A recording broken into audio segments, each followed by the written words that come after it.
Hello and welcome to the final video in our 6-part series about the foundational arranging toolbox and my upcoming course, Arranging for Harpists. I just wanted to take a moment to thank everyone who has watched the video series. I've received so many messages and emails from fellow harpists who want to learn more about arranging, and the early bird waitlist has actually grown much larger than I expected. There's actually more people on that list right now than I can accept into the course. I've also received a lot of questions about the upcoming Arranging for Harpists course, so instead of replying to every single message individually like I've been doing, thought it would be easier and faster to make a video and answer all the questions in one go. So if you sent me a message and I haven't gone back to you yet, I'm really sorry.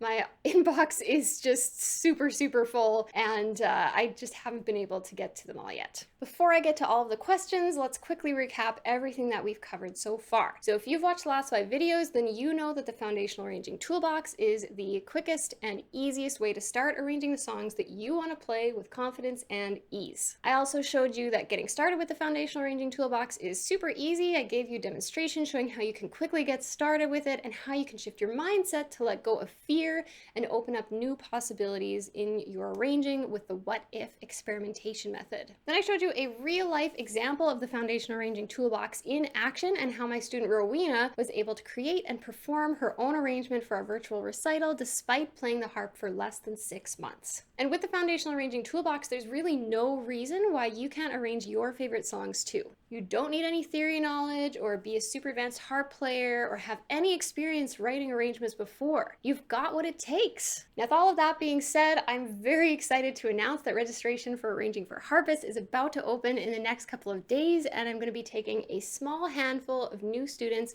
and teaching them how to arrange harp music in a step-by-step, detailed, concrete way. You can watch over my shoulder as I show you how to understand the big picture in music. I'll show you all kinds of tools to fill up your toolbox, and I'll show you how to apply everything that you learn to all kinds of different situations that you may come across. This isn't going to be a bunch of abstract theory. Really, it's going to be more of a practical field guide for harpists wanting to arrange music at whatever level they're at. Now, as promised, it's time to answer some questions I've been getting about the course. The first question that I've been getting a lot is whether this is suitable for beginners, or is it only for advanced harpists, or do you need to have some arranging or music theory experience? And the answer is that it's absolutely beginner friendly. You don't need any prior arranging experience, theory knowledge, or advanced harp technique in order to take the course. All you need to get the most out of the course is to be able to read sheet music and to play the harp with both hands. The course itself is broken down into bite-sized chunks, so it's easy to follow along, and I've designed it to have plenty to learn for both beginning harpists and more advanced harpists, so there will be lots for everyone to learn to express yourself in a way that complements where you are in your harp journey.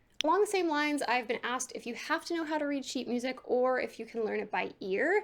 Now, this one is a little bit tricky, but I would say that you'll get the most out of the course if you can read sheet music, even if it's slowly, because I explain most of the concepts by showing it on the page to make sure that it's very clear. You can certainly play your arrangements by ear or by memory or improvising along with the lead sheet without writing them down, but unless your ear is very strong, understanding the concepts in the first place may be a bit challenging. I also want to be clear about what this course is not. It's not a transcription course. I don't cover learning or dictating by ear because it's really a separate skill, and I don't want to dilute either instruction by trying to do them both at once. This course also does not focus on technique or how to play.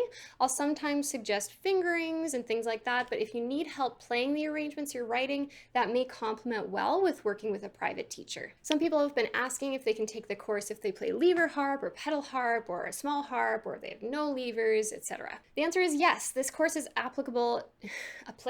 This course is applicable to all kinds of harps. For the main part of the course, we focus on a piece in C major that doesn't need any pedal or lever changes, so it's applicable to all harps. We also talk about how to adjust for range for small harps and what to do about sharps and flats, accidentals, for all kinds of harps, whether you've got levers, pedals, or neither. Along the same lines, I've had a few questions from non-harpists asking if this course is for other instruments, and what I would say to that is that the material is definitely geared toward what works best for harp, so pianists can probably get something out of the course, but maybe not quite as much. This course is also not about arranging for other instruments or large ensembles. Another question that I've been getting is, can you only sign up if you're in the US or Canada? And the answer is no, students from any country can join the program. Lastly, I know a lot of people have been asking about how much the course is going to cost. I haven't decided yet on the final price, but it is going to be reasonable, and there's also going to be a payment plan in case that makes it more accessible for you. So I hope that answers most of your questions. I've also put together a video and a web page with more information and a detailed outline of the course that will go live in a few days. But if you want to make sure that you get a spot in the course, I'm going to give you some instructions right now that you need to follow once registration opens. Because here's the thing.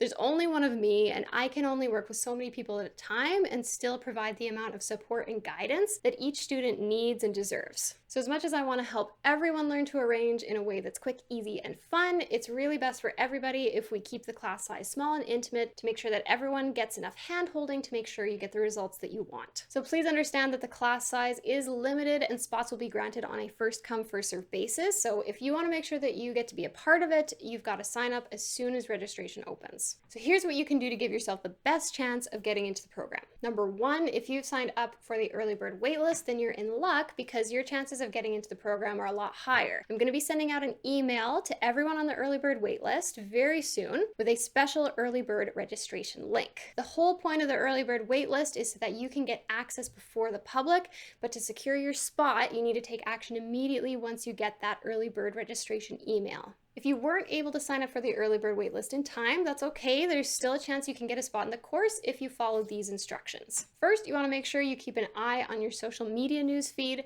and as soon as you see a post that registration for Arranging for Harpists is open, you're going to want to click on the link in that post, which will take you to the registration page, and then secure your spot right away if you want to get in. It's likely that there's going to be a rush to the registration page since there's so many people on the early bird waitlist, but if you follow these instructions, you're going to increase your odds of getting a spot. So with all of that out of the way, I really can't wait to meet all of the new students and help them get on the road to arranging all their favorite songs and have fun doing it, and to see all the creative things you're going to come up with. That's all from me for now. I hope you enjoyed the video series, and I'm really looking forward to getting to work with all the new students and hitting the ground running in a couple of days.